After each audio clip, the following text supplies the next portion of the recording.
Som, amém? Nossa, amém? Ah, agora sim, graças a Deus, né, irmãos? Boa noite, igreja mais linda, tudo bem? Vocês estão bem? Bem? Que bom, graças a Deus, graças a Deus. Eu te garanto uma coisa, vai ficar melhor, amém? Vai ficar melhor, pode ter certeza disso, porque tudo coopera para o bem daqueles que amam a Deus. E uma das provas de amor que nós fazemos a Deus é estando na presença dEle, para podermos cultuar, podemos adorar, podemos louvar e podemos também ouvir a voz do Senhor. Amém? Amém, amém. Quem aqui já se sentiu tocado ou tocada pelo Senhor? Já sentiu aquele toque do Senhor? Foi bom? Foi bom? É bom, né? É muito bom. Mas deixa eu te falar uma coisa.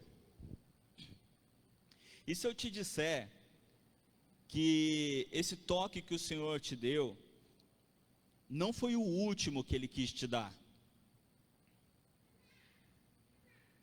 Que Ele quer te tocar de novo?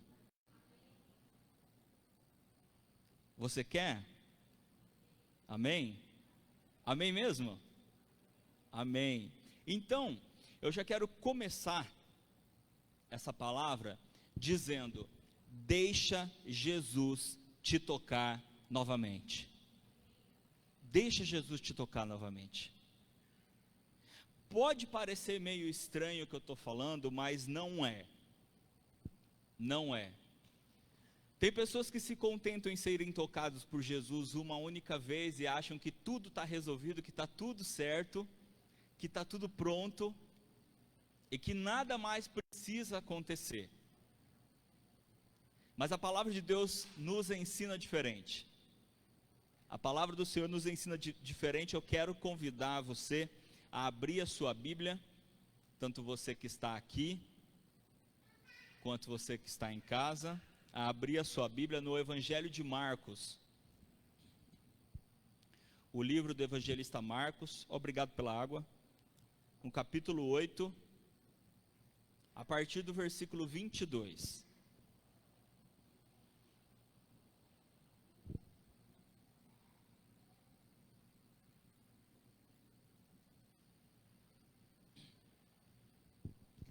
Evangelho de Marcos, capítulo 8, a partir do versículo 22. Quem achou, diga amém.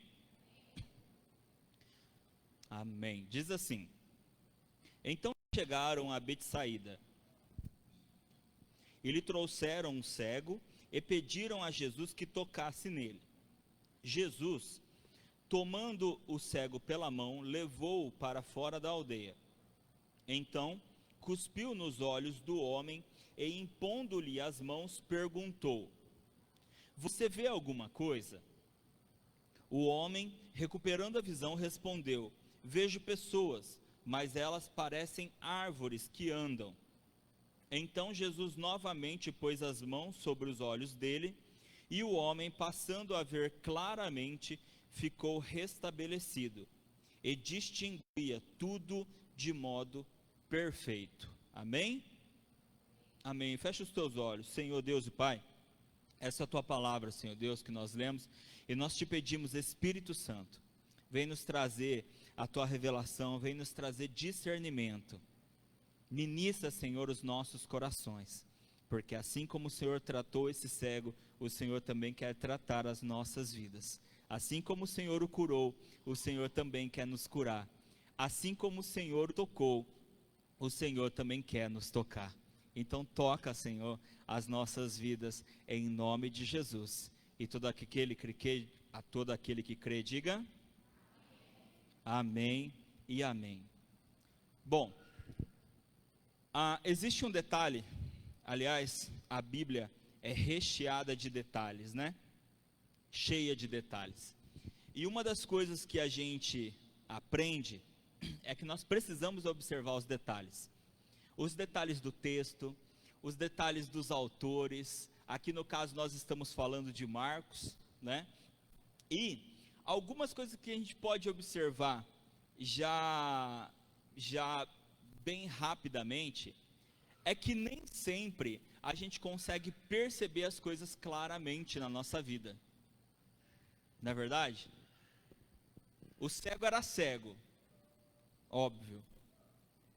Mas ao receber um toque de Jesus, ele começou a enxergar. Mas ele disse que ele não estava enxergando claramente. Ele não estava enxergando claramente. E muitas vezes na nossa vida a gente também não consegue enxergar as coisas claramente, concordam comigo? Muitas vezes a gente não consegue enxergar as coisas claramente. Principalmente quando está acontecendo algo na nossa vida que a gente não está entendendo. E quem já passou por uma situação difícil, que alguém chegou para você e disse assim: você já recebeu a resposta de Deus, por que você está passando por isso? Já é difícil estar passando por uma situação, não é? E às vezes chega alguém e fala assim: Deus já te disse por que você está passando por isso?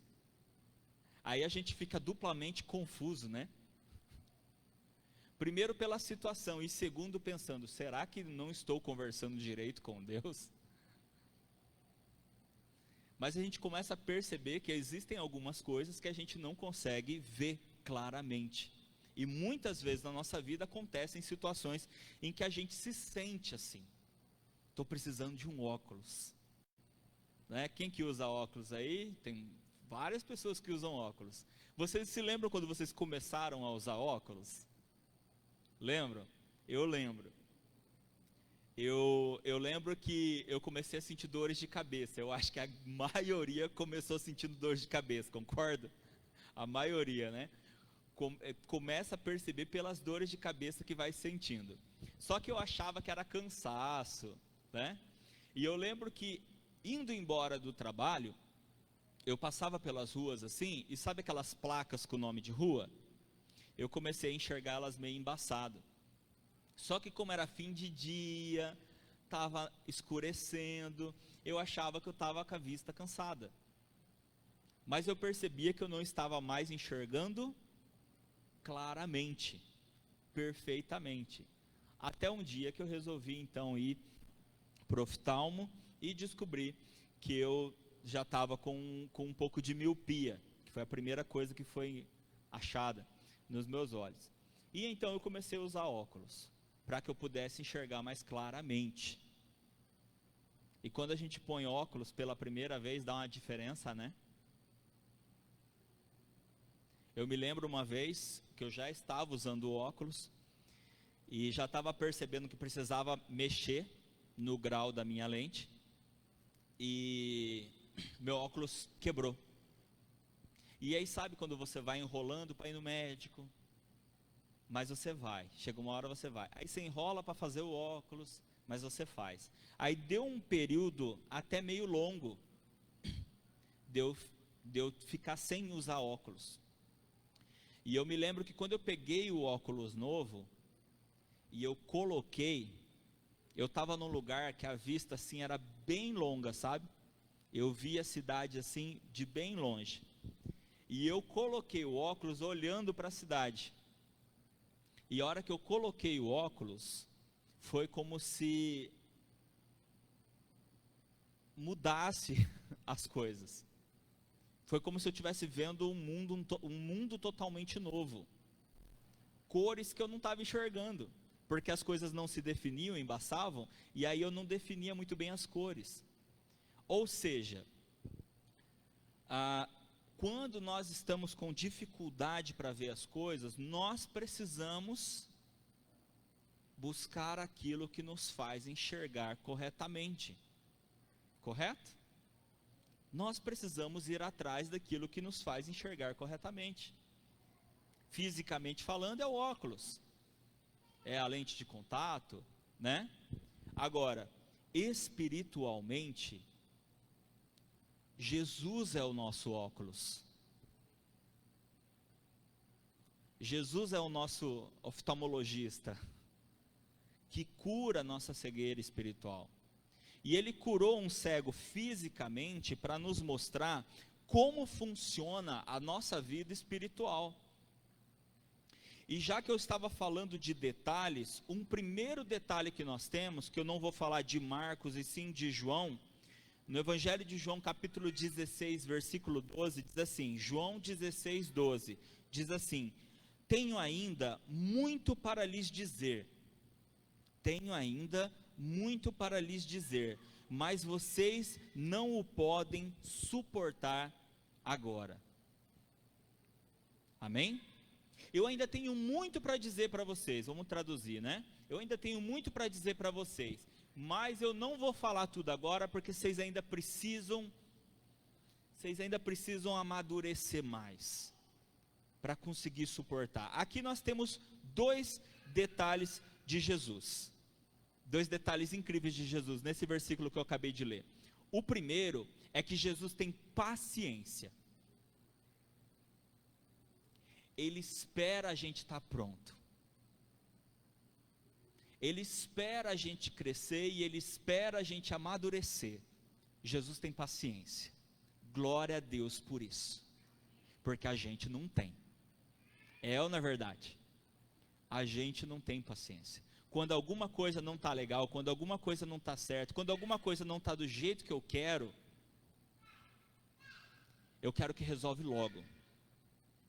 Eu quero que acerta logo, não é verdade?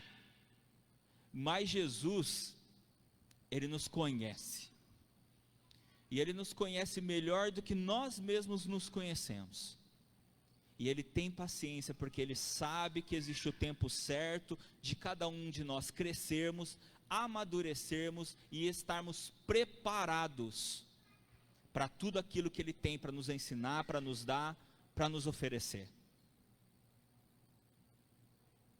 Amém? Eu sempre disse, eu já testemunhei isso várias vezes, eu tive depressão por 8 anos, né? Fui inclusive diagnosticado como depressivo crônico, e durante muito tempo eu questionei Deus, por que eu passei por aquilo? Por que eu passei por aquela depressão? E uma das coisas que eu sempre fui ensinado, principalmente em casa, é que todas as coisas que Deus nos permite acontecer, é porque Ele está nos preparando para aquilo que ainda virá.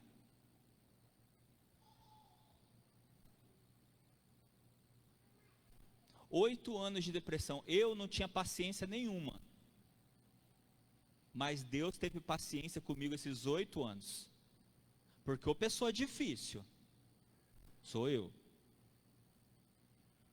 E agora, né, depois de passado tudo isso, eu olho para trás e falo assim, Deus, você tem uma paciência, mas você tem uma paciência, porque você me suportou, e continua me suportando,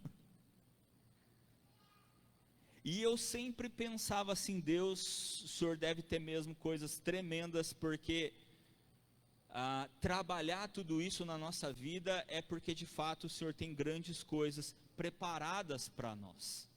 De fato o Senhor está nos preparando demais, e eu vou vendo essas coisas acontecendo na minha vida.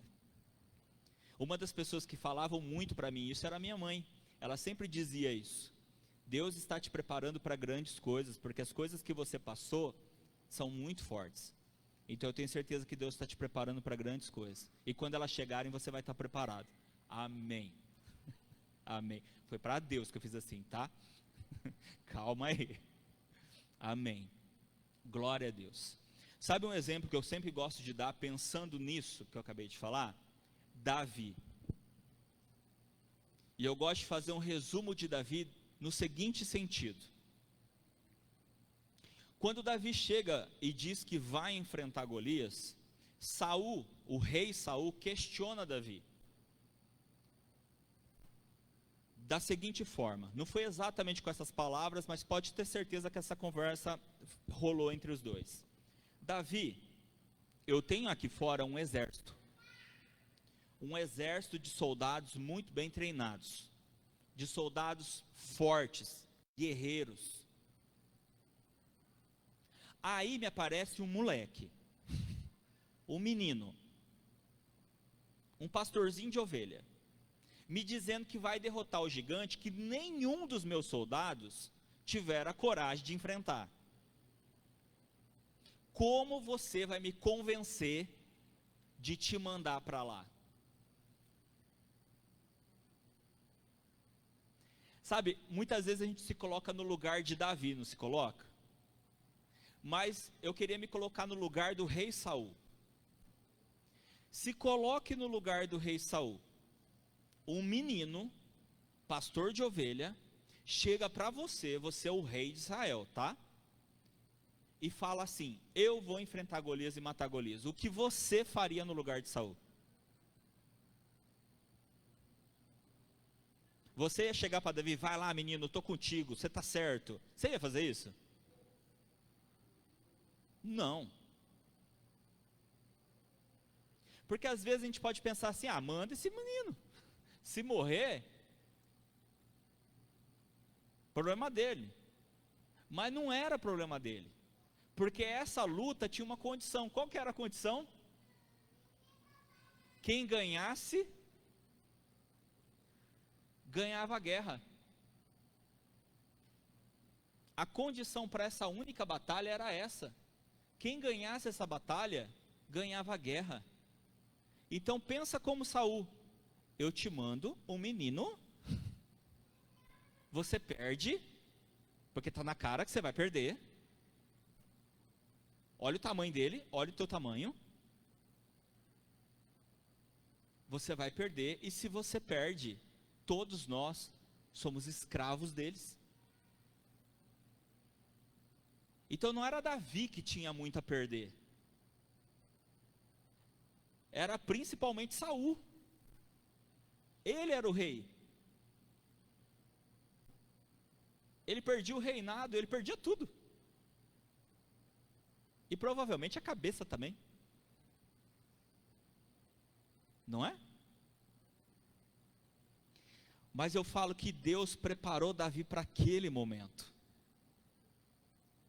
Porque Davi vai responder Saul e ele vai dizer assim: rei, eu cuido das minhas ovelhas. E às vezes aparece leão. E às vezes aparece urso. E eu já matei o leão. E eu já matei o urso. Agora eu vou resumir a história de Davi, de preparação, tá? Deus deu o leão para preparar Davi para o urso. Deus deu o urso para preparar Davi para Golias. Deus deu Golias para preparar Davi para Saul. Porque vocês sabem que depois que Davi mata Golias, Davi começa a ser perseguido por Saul. E super perseguido por Saul. Uma baita perseguição de muitos anos. E Deus deu Saul para preparar Davi para quê? Para ser rei. Percebe que tudo é uma preparação de Deus? Cada desafio era uma preparação de Deus para aquilo que vinha depois. Cada desafio de Deus. Você já teve leão na tua vida? Te preparou para o urso. Você já teve urso? Te preparou para Golias. Nossa, pastor, você está me animando um monte. Você já teve o Golias? Está te preparando para um Saul. Você já teve um Saul? Está te preparando para o projeto de Deus na sua vida. O projeto de Deus para Davi era ser rei. E Deus fez todos esses preparos para que Davi fosse um bom rei. E até hoje, os israelitas dizem que não houve um rei como Davi. Nem Saul, nem Salomão. Nem Salomão é considerado tão grande quanto Davi, como rei de Israel, para os israelitas. É assim que Deus quer trabalhar na minha vida e na sua vida. Nós podemos não ter paciência, mas vai a palavra de animação para a sua vida. Deus tem paciência com você. E graças a Deus por isso. Porque a gente enrola Deus, mas Deus está esperando, com paciência. Para a hora que a gente chega para Ele, estou aqui, vem cá meu filho, vem cá minha filha. Vamos trabalhar, porque eu tenho um projeto grande, maravilhoso para a sua vida. Eu quero abrir a tua visão. E eu vou te mostrando aos poucos, enquanto você pode suportar, eu vou te mostrando. Conforme você vai crescendo e amadurecendo, eu vou te mostrando mais. Eu vou te revelando mais, amém? Um detalhe de Marcos. Marcos, o evangelista Marcos, ele gosta de falar, ele gosta de uma expressão no livro, e eu vou mostrar para vocês. Volta um pouquinho no capítulo 1, versículo 18. Marcos, capítulo 1, versículo 18.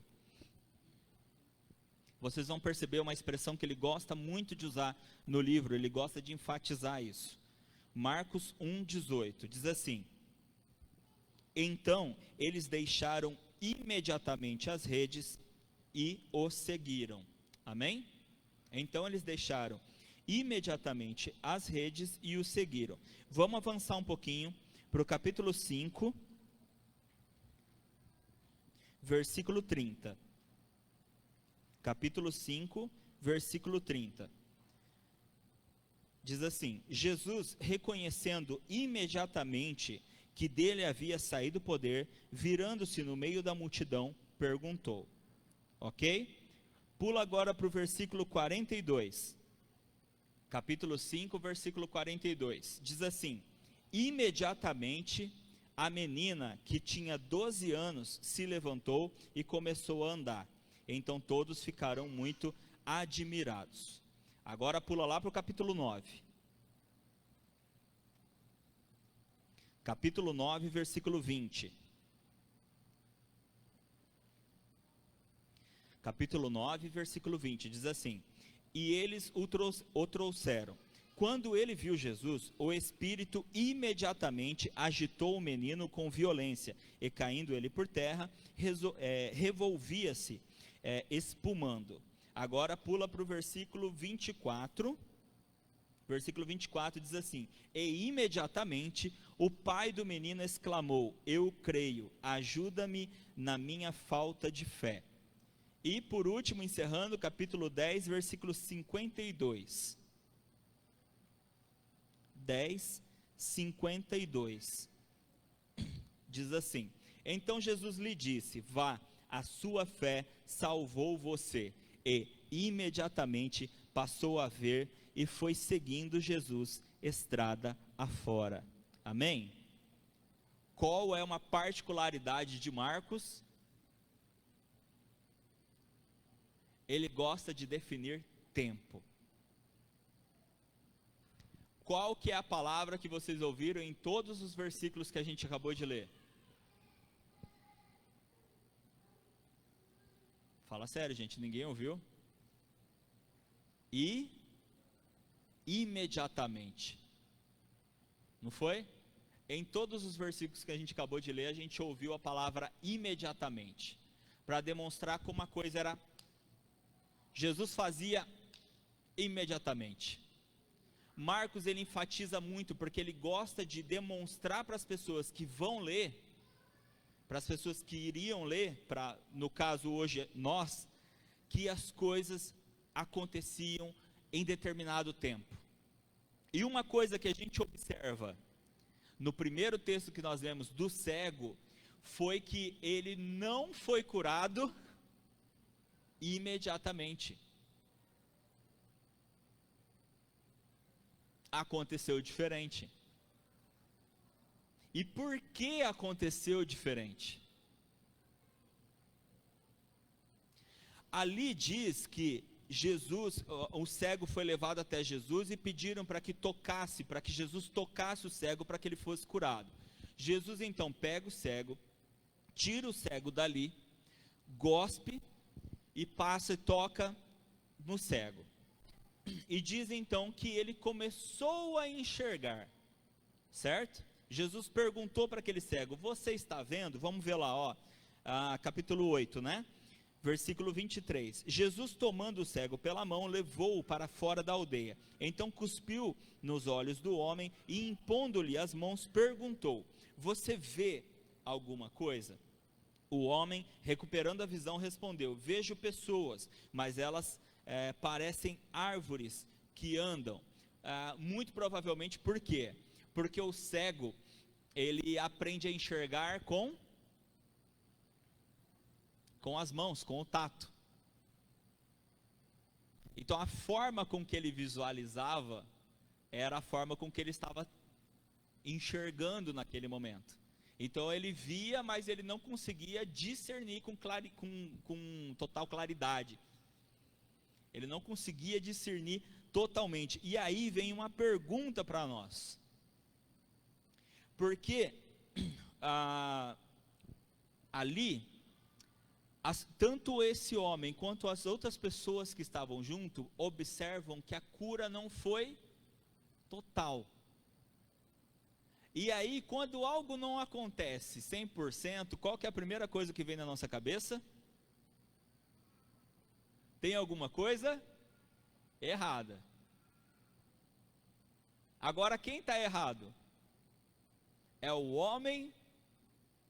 É Jesus?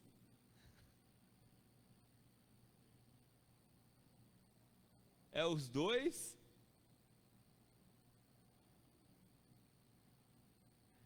Nós podemos, no mínimo, sugerir duas coisas. Primeiro, entendendo que Jesus nunca está errado, certo? Mas quais são as duas coisas que a gente pode sugerir? Primeira, que esse homem não foi totalmente curado da primeira vez por falta de fé, certo? Segunda coisa que a gente pode sugerir, que Jesus fez isso de propósito. Já que Jesus não depende da fé dele para fazer uma cura completa. Apesar que Cristo sempre enfatizava que era a fé da pessoa que fazia a coisa acontecer. Mas Jesus tinha de Deus poder suficiente para realizar aquela cura sem que o homem tivesse fé. Correto? Então eu vou sugerir o seguinte: são as duas coisas. O homem não tinha fé suficiente e Jesus fez de propósito. Porque Jesus queria aproveitar aquilo para ensinar. Para ensinar ele e para ensinar a gente. Para ensinar aquele homem, para ensinar aquelas pessoas que estavam com eles e para ensinar todo mundo que ia ler esse texto depois. Por que Cristo faz então uma cura parcial para poder ensinar? Primeiro, para demonstrar para aquele homem que é necessário fé para que as coisas se realizem. Segundo, para mostrar que se você se contenta com algo parcial de Deus, você fica com algo incompleto. Por exemplo, aquele homem começou a enxergar, não começou? Ele não podia ter saído correndo feliz de lá? E dito assim: eu não enxergava nada, estou enxergando mais ou menos, já está bom. Não é? Muitos podem estar pensando assim agora: não, mas ele não estava enxergando totalmente. Bom, mas eu te digo, muitos crentes fazem isso hoje. Vão até Deus, pedindo para Deus: Deus, eu estou com um problema. A coisa se resolve parcialmente, e a pessoa fala: já está bom, tchau, obrigado. Quem já viu isso acontecendo? Não levanta a mão.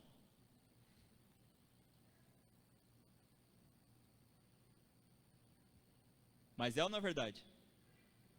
Quantas e quantas pessoas vão atrás de Jesus, vê alguma coisa acontecendo e fala assim: já está bom, já dá para aliviar, tchau. Já consigo viver desse jeito, tá bom, tchau. Aquele homem podia ter ido embora. Só que ele ia viver o resto da vida dele enxergando parcialmente. Ele não ia receber a bênção completa, ele não ia ver claramente.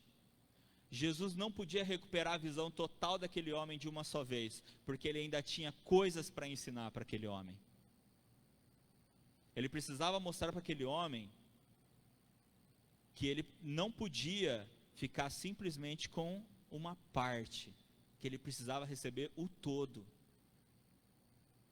E Cristo precisava ensinar não só para aquele homem, mas para todas as pessoas, que não adianta simplesmente ir atrás, receber um toque e deixar ele ir embora. Que são os próximos toques de Jesus que vão complementando a obra dele na nossa vida. Davi não dependia só de Deus contra o leão. Já pensou? Davi derrota o leão, aí ele pensa assim: sou o cara. Se ele tivesse ido dessa forma enfrentar o urso, ele já tinha morrido. Agora, um detalhe de Davi que eu deixei para agora é exatamente esse. Davi matou o leão, matou o urso, correto? Quando ele chega para Saul, ele disse assim, ele não disse que ele era o cara. Ele não disse assim: eu já matei leão, eu já matei urso, eu sou o cara. Ele não disse isso. Ele disse assim: rei, eu já enfrentei um leão, eu já enfrentei o urso, eu matei os dois. E o mesmo Deus que me abençoou contra o leão e contra o urso, vai me abençoar contra o gigante.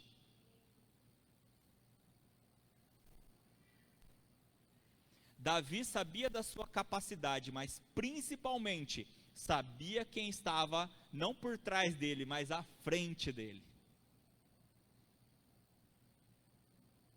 Davi não foi com arrogância, não foi com prepotência, ele foi com a certeza de que aquele que o capacitou estaria com ele de novo. E da mesma forma, cada um de nós,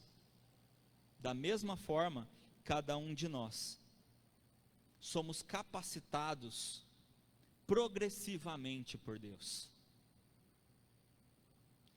Eu e você podemos até ter aquele dia da nossa vida que a gente fala assim: nossa, aquele dia mudou a minha vida. Mas você sabe que você foi crescendo, que você foi amadurecendo com o tempo, com as experiências, com as coisas que foram acontecendo na sua vida, e você foi aprendendo com cada uma delas. Como aquele vídeo que a Glaucia postou no grupo da igreja, acho que foi ontem que a Glaucia postou no grupo da igreja, um vídeo falando sobre o tesouro, o nosso tesouro, que o nosso tesouro são os idosos, porque eles têm algo que mais ninguém tem. O que eles têm? Experiência.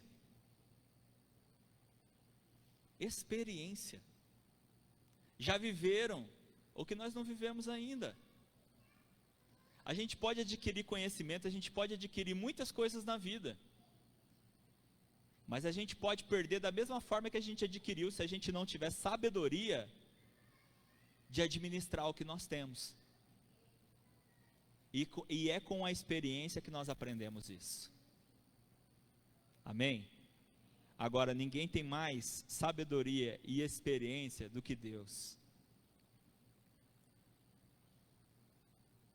É Ele que tem o poder de tocar as nossas vidas e falar assim: enxerga.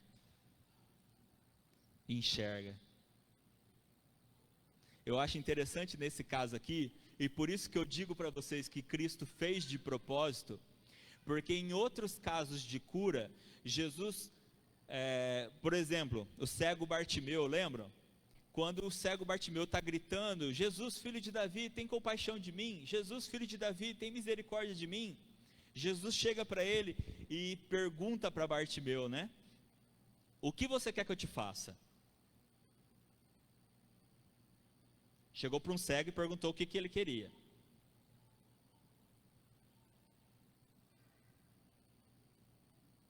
Parece uma pergunta, não parece?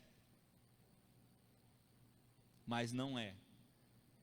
Porque às vezes nós estamos gritando desesperadamente para Jesus: Jesus, filho de Davi, tem misericórdia de mim. Jesus, filho de Davi, tem compaixão de mim. Aí Jesus chega para nós e fala assim: o que você quer que eu te faça? E a gente não sabe pedir a coisa certa. Às vezes está evidente, está na cara o que a gente precisa, mas a gente não sabe pedir para Deus o que a gente precisa de fato. Então Cristo chega para Bartimeu, que significa filho de Timeu. Sabiam disso? Não é o nome dele. Estraguei sua infância. O nome dele não é Bartimeu. Acontece que Bar significa filho. Então é Bartimeu, filho de Timeu. Pois é, você sabe o nome do pai dele, mas não sabe o nome dele. Jesus chega para aquele cego e fala: o que você quer que eu te faça? E ele fala: eu quero ver. Eu quero ver. E Jesus vira para ele e fala assim: vá, a tua fé te salvou. Você está curado. E, vamos usar aqui o termo de Marcos, né? E, imediatamente, ele enxergou. Aqui, por que eu falo que Cristo fez de propósito? Porque aqui Cristo, ele toca no cego, vira para o cego e pergunta: você está enxergando? Percebeu? Cristo não virou para ele e falou assim: vá, você está curado. Ele pergunta: você está enxergando? Quantas vezes Deus já virou para você e perguntou: filho, filha, você está enxergando?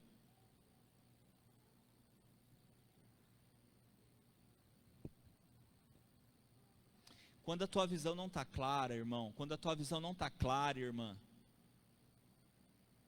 pode ter certeza, Jesus está te perguntando: você está enxergando? Não, Jesus, eu não estou enxergando claramente.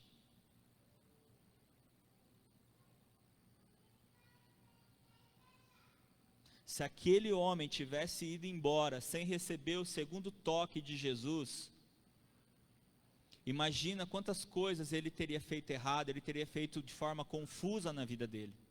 Imagina como ele teria apanhado para fazer tantas coisas na vida dele. Imagina agora, eu e você, como a gente apanha. Porque a gente podia estar enxergando claramente, mas muitas vezes nós não estamos, porque a gente não volta atrás de Jesus e fala: Jesus, me toca de novo. Eu sei que o Senhor já me tocou, mas me toca de novo, porque eu não estou enxergando isso claramente. Eu estou com dificuldade para enxergar isso de forma clara. Amém? 2 Coríntios capítulo 5, versículo 7 diz assim: nós andamos por fé e não pelo que vemos. Nós andamos por fé e não por aquilo que nós vemos. Porque a nossa visão muitas vezes nos confunde. A nossa visão muitas vezes nos confunde. E Deus Ele quer tocar as nossas vidas novamente. Ele quer tocar a minha vida e a tua vida novamente. Para que a gente consiga ver claramente as coisas. Tanto as coisas que estão por vir, quanto as coisas que já passaram. Você não questiona as situações que você já passou? Ou coisas que você passou lá atrás, ou coisas que você acabou de passar? Muitas vezes nós não questionamos coisas que nós passamos. Peça para Deus te dar claridade, peça para Deus abrir os teus olhos. Tudo tem um propósito debaixo do céu. Para todas as coisas existe propósito debaixo do céu. Muitas vezes, quando nós estamos passando por algo, a gente não consegue entender por que nós estamos passando por aquilo. E a gente até tem a mentalidade, a gente sabe que aquelas coisas vão passar, porque tudo passa. Não passa? Tudo passa. Difícil é passar. Difícil é a gente viver aquele momento, mesmo sabendo que vai passar. Mas a gente precisa que Deus toque a nossa vida, para que a gente consiga ver claramente as coisas. As coisas que Deus está nos mostrando à frente, ou seja, para onde Ele está nos dirigindo, para onde Ele quer que a gente caminhe, e também que a gente entenda o porquê de ter passado por aquelas coisas. Ah, pastor, mas já passou. Se passou, é passado. Mas a gente precisa entender que muitas coisas, quando a gente entende coisas do passado, resolvem coisas da frente. Quando a gente entende coisas que nós passamos, nós conseguimos evoluir muito à nossa frente. Nós conseguimos entender muitas coisas que vão acontecer ainda. Eu me lembro uma vez que eu passei por um problema na minha cabeça enorme no meu trabalho. E eu tinha acabado de entrar no trabalho, fazia uns 4, 5 meses que eu tinha entrado no trabalho. E eu pensei assim na minha cabeça, eu vou ser demitido.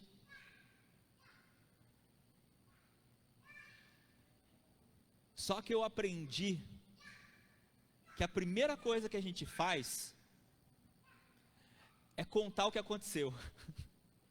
E eu fui direto no meu gerente e falei, aconteceu isso. Sabe quando passa assim pela sua cabeça, fica quieto, vai que, né? Mas eu pensei, não, eu aprendi que tem que saber por mim. Eu fui direto nele e falei, aconteceu isso.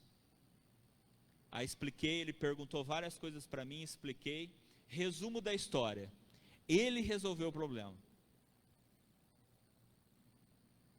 E daí ele me chamou para conversar e conversei, ó, foi resolvido assim, assim, assado. E já imaginei que ele ia falar assim, ó, foi resolvido, mas infelizmente a gente está te desligando, né? Ele falou, não foi resolvido, fica tranquilo, volta a trabalhar. Eu falei, sério?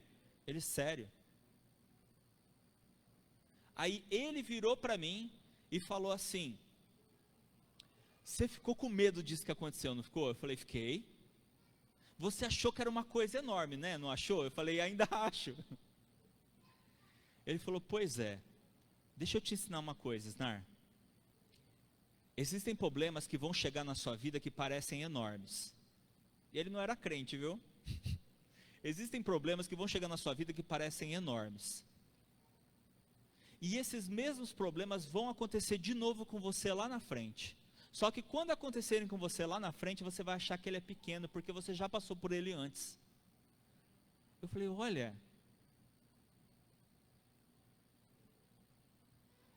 Deus permite que coisas aconteçam na nossa vida, para que a gente possa passar por essas coisas, para que a gente possa enfrentar essas coisas. Como eu mandei esses dias também, o medo, ele é para ser enfrentado. O medo é para ser enfrentado. Não tem problema ter medo. O problema é ser vencido por ele. O medo é para ser enfrentado. E a cegueira espiritual muitas vezes é um medo que muitas pessoas não querem enfrentar. E nós precisamos enfrentar. Amém? Amém. Porque nós vivemos pela fé e não por aquilo que nós vemos. A fé nos faz ver muito mais do que os nossos olhos naturais. Amém? Vamos ficar de pé, vamos orar?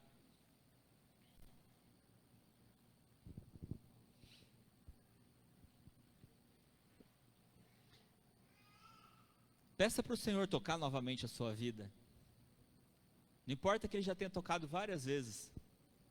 Cada vez que Ele toca, Ele abre mais os nossos olhos. cada vez que Deus passa pela nossa vida, cada vez que Deus age nas nossas vidas, Ele abre os nossos olhos, Ele abre o nosso entendimento, e Ele nos faz crescer, Ele nos capacita, Ele nos faz amadurecer. Amém? Senhor